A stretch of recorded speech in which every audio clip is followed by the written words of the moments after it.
Hello home makers, welcome back to my channel voice of home maker. అందరూ ఎలా ఉన్నారు? బాగున్నారా? మేమైతే చాలా బాగున్నామండి. ఈరోజు కూడా రోజులానే 5కి లేచాను. లేచిన తర్వాత వాకింగ్కి వెళ్ళొచ్చి బాత్ చేసేసిన తర్వాత నైట్ తోమిన గిన్నెలు ఉంటే సర్దుతున్నాను. బాడీ ప్రజెంట్ మైండ్ ఆబ్సెంట్ అంటారు కదా, ఆ టైప్లో అనమాట. ఇప్పుడు నేను పని అయితే చేస్తున్నాను, కానీ ఈరోజు పెళ్లి రోజు కానీ ఇలానే ఉన్నాము, ఇంట్లోనే ఉంటున్నాము, ఎప్పుడు బయటికే వెళ్ళము. ఏంటో 3 ఇయర్స్ అయిపోతుంది కదా పెళ్ళయ్యి. ఎక్కడికైనా వెళ్తే బాగుండు, ఈ టైప్లో ఆలోచనలు నా మైండ్లో రన్ అవుతున్నాయి అనమాట. పెళ్ళయి 3 ఇయర్స్ అవుతుంది. జనవరి 27, 2023లో అయింది. ఇప్పటికీ మేము ఎక్కడికైనా ఎకేషన్కి వెళ్ళిందే లేదు. పెళ్ళయింది, ఇంకా అత్తయ్య వాళ్ళ ఇంటికి కూడా ఒకసారి 2 సార్లు వెళ్ళాము. ఇంకా 2 ప్రెగ్నెన్సీలు, 2 పిల్లలు, ఇంకా అలా ఇంట్లోనే ఉండిపోతున్నాము. అసలు ఈ 3 సంవత్సరాలు ఎలా అయిపోయినాయి అని ఆలోచిస్తే, నాకు తెలిసినంత వరకు నైట్ పడుకునే ముందు మార్నింగ్ లేచి ఏముండాలి, మార్నింగ్ టిఫిన్ చేసిన తర్వాత ఆఫ్టర్నూన్ లంచ్కి ఏముండాలి, లంచ్ అయిపోయిన తర్వాత డిన్నర్కి ఏముండాలి, స్నాక్స్ మధ్యలో ఉంటే అవేమి ఉండాలి, ఈ ఆలోచనలతోనే అయిపోయినట్టున్నాయి నాకు ఈ 3 ఇయర్స్ కూడా. ఇదిగోండి, మార్నింగ్ టిఫిన్లోకి మినపగుళ్ళు నానబెట్టాను. దానికి కాంబినేషన్గా పల్లీ చట్నీ చేస్తున్నాను. పల్లీలు అయితే ఫ్రై చేస్తున్నాను. వాకింగ్కి వెళ్తున్నానని చెప్పాను కదా, వచ్చేటప్పుడు ఇలా మందార ఆకులు, మందార పువ్వులు ఇవి తీసుకొచ్చాను. హెయిర్కి పెట్టుకోవడానికి షాంపూ తయారు చేసుకుందాము అనేసి. వీడియో తీస్తున్నాను అనుకొని అన్నీ వేసేసాను. చూస్తే వీడియో రికార్డ్ చేయట్లేదు. అదే చెప్తున్నాను ఇక్కడ. మందార ఆకులు, మందార పువ్వులు, కుంకుడుకాయలు, కరివేపాకు ఇవన్నీ వేసి గంజి ఉంటే గంజి పోసుకొని మరగనివ్వాలి. బాగా మరిగిపోయిన తర్వాత గుజ్జు గుజ్జుగా వస్తుంది అనమాట, నొరగగా. మా పాపకి డైలీ బాదము అండ్ వాల్నట్స్ ఇస్తాను మార్నింగే, సో దట్ ఎముకలు అవి బలం కదా, అందుకని చెప్పి అవే ఇవ్వడానికని వెళ్ళాను. చూడండి వాళ్ళ నాన్న కూతుర్లు ఎలా ఆడుకుంటున్నారో. నేనున్నా లేకపోయినా పర్లేదు, కానీ వాళ్ళ నాన్న మాత్రం కన్ఫామ్గా ఉండాలి పాపకి. వాళ్ళ నాన్న అంటే అంత ఇష్టము. నేను అక్కడ పని చేసుకుంటూ ఉంటాను. నాన్నని తినిపించేమనమ్మా అంటే, చూడండి తీసుకెళ్ళిస్తుంది, నాన్న తినిపించు అనేసి. ఏంటమ్మా అవే అని వాళ్ళ నాన్న అడిగితే, బాదం పప్పులు అని చెప్తుంది. అదేంటో పిల్లలకి మాటలు రానంత వరకు ఎప్పుడు వస్తాయా అనిపిస్తే, వచ్చిన తర్వాత కొంచెం సేపు పాపమ్మ తల్లి అనిపిస్తుంది కదా. మీరు కూడా అంతేనా? వెనకాల చూడండి మా చిన్న పాప ఆడుకుంటుంది. ఇంకా వాళ్ళు అక్కడ ఆడుతూ ఉన్నారు కదా. నేను ముందు ఇల్లు క్లీన్ చేసేసిన తర్వాత టిఫిన్ చేద్దాంలే అని చెప్పి ఇల్లులు క్లీన్ చేస్తున్నాను.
ఇల్లు క్లీన్ చేయడం అయిపోయింది. మా పాప కోసం పల్లీ చట్నీ చేస్తున్నాను, పచ్చిమిర్చి ఏమి వేయకుండా.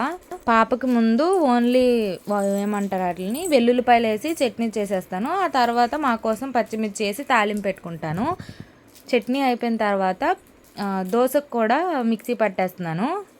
మీరు దోశకి నైట్ రుబ్బుకొని ఫర్మెంట్ అయిన తర్వాత తింటారా? మా ఇంట్లో అయితే అలా కాదండి బాబు, మార్నింగే రుబ్బాలి, మార్నింగే తింటారు. పులిస్తే కొంచెం కూడా తినరు మనిషి. మరి అదేంటో నాకు అర్థం కాదు. మళ్ళీ ఇది మిక్సీ పట్టి ఈరోజు తిన్నామా మిగిలిపోయి మళ్ళీ రేపు తినమంటే తినరు, మళ్ళీ అప్పటికప్పుడు వేయాల్సిందే. ఇంకా సాల్ట్ కూడా వేసేసి ముందు మా హస్బెండ్కి దోశ వేసి ఇచ్చేసాను అనుకోండి, ఆయన తింటూ ఉంటారు, నేను రిమైనింగ్ పనులు చూసుకోవచ్చు. మొన్న ఒక వీడియో పెడితే ఒకళ్ళు కమెంట్ చేశారు, ఏంటమ్మా స్టవ్ అని. నేను కూడా క్లీన్ చేస్తానండి, నైట్ క్లీన్ చేస్తాను, మార్నింగ్ లేచి ఇంకా వంట చేసుకొని ఆ వంట ఈ వంట చేస్తూ ఉంటాం కదా, ఇంకా మళ్ళీ డస్ట్ అయిపోయింది, మళ్ళీ నైట్కి క్లీన్ చేసుకుంటాను. ఎప్పటికప్పుడు పిల్లల్ని వేసుకొని క్లీన్ చేసుకోవాలి అంటే కష్టం కదా.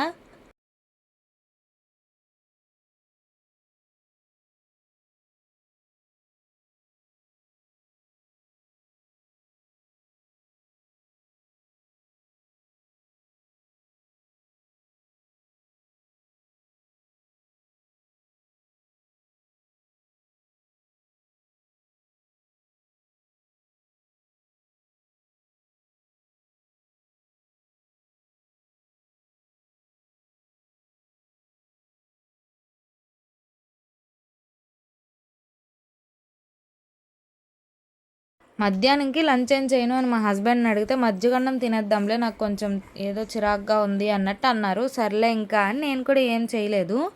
షేవింగ్ చేసుకొని వస్తాను అనేసి బయటికి వెళ్ళి వచ్చేటప్పుడు మటన్ ఇలా తీసుకొచ్చేసారు. ఇదేంటి సడన్గా మటన్ తీసుకొని వచ్చావు అంటే, నువ్వు ప్రెగ్నెన్సీతో ఉన్నప్పటి నుంచి అడుగుతున్నావు కదా నల్లికోష్ బిర్యానీ, నా చేతులతో నేనే ప్రిపేర్ చేసి పెడతాను, ఈరోజు మన పెళ్లి రోజు కదా అనేసి అన్నారు. మటన్ తీసుకొచ్చారు, నల్లి ఒక 2 తీసుకొచ్చారు, అండ్ ఇంకా దాన్ని ఏమంటారు కైమా కూడా తీసుకొచ్చి రెండింటిని విడివిడిగా ఇలా నీట్గా వాష్ చేస్తున్నారు ముందు ఒక 3-4 సార్లు. అంతకుముందు మటన్ తెచ్చుకోవాలంటే ఏం ఉండేది కాదు కానీ నీట్గా ఒకసారి వాష్ చేసి తినేసేవాళ్ళం, కానీ ఇప్పుడు తెచ్చినా ఒక 4-5 సార్లు వాష్ చేస్తున్నాము. ఎందుకంటే ఒకరోజు మా మామయ్య కేజీ మటన్ తీసుకొచ్చిన తర్వాత అరిటాకులో వేసి ఫ్రిడ్జ్లో పెట్టేసిన తర్వాత ఇంకా ఆఫ్టర్నూన్ వండుకుందాము అని చూస్తే అబ్బా స్మెల్, ఒక 4-5 సార్లు కడిగిన తర్వాత మళ్ళీ అల్లం వెల్లుల్లి పేస్ట్ మసాలాలు అన్నీ వేసేసి కుక్కర్లో పెడితే స్మెల్ ఎంత దారుణంగా వచ్చిందంటే అంత దారుణంగా వచ్చింది. అందుకని ఎప్పుడు తెచ్చినా కూడా వెంటనే వాష్ చేసేసి ఇలా మసాలా అప్లై చేసేసుకొని ఫ్రిడ్జ్లో పెడతాము. మటన్ మ్యారినేట్ అయిపోయిన తర్వాత మెంతులు అవి నానపెట్టాం కదా, దాన్ని ఇలాగా తలకు అప్లై చేసేసుకుంటున్నాం ఇద్దరం కూడా. అప్లై చేసుకొని కుంకుడుకాయలో షాంపూ చేసాం కదా, దాంతో హెడ్ బాత్ చేసేద్దాంలే అనేసి కొంచెం క్వాలిటీ టైం అంతే.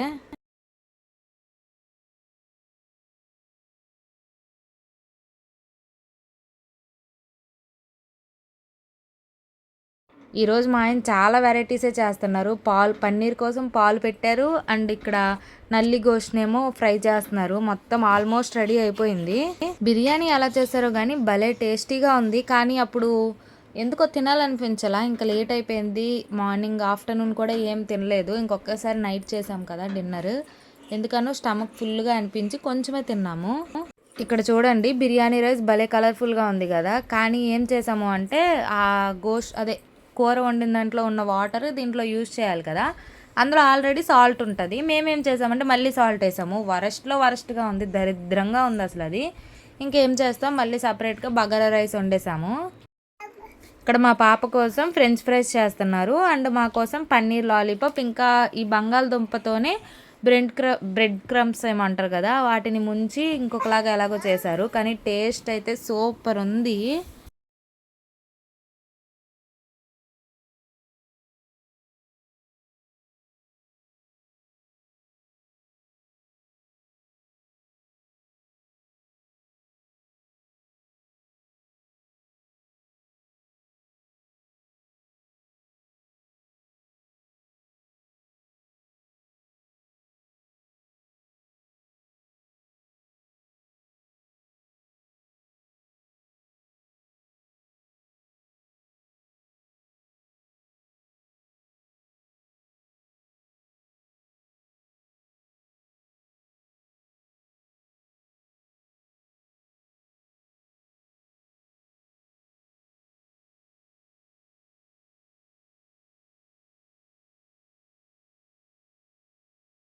వంటంతా అయిపోయిన తర్వాత ఇంకా వెళ్ళి రెడీ అవ్వు, పిల్లల్ని కూడా రెడీ చెయ్యు, నీకు ఒక సర్ప్రైజ్ అని చెప్పి రూమ్లోనే ఉండమన్నారు.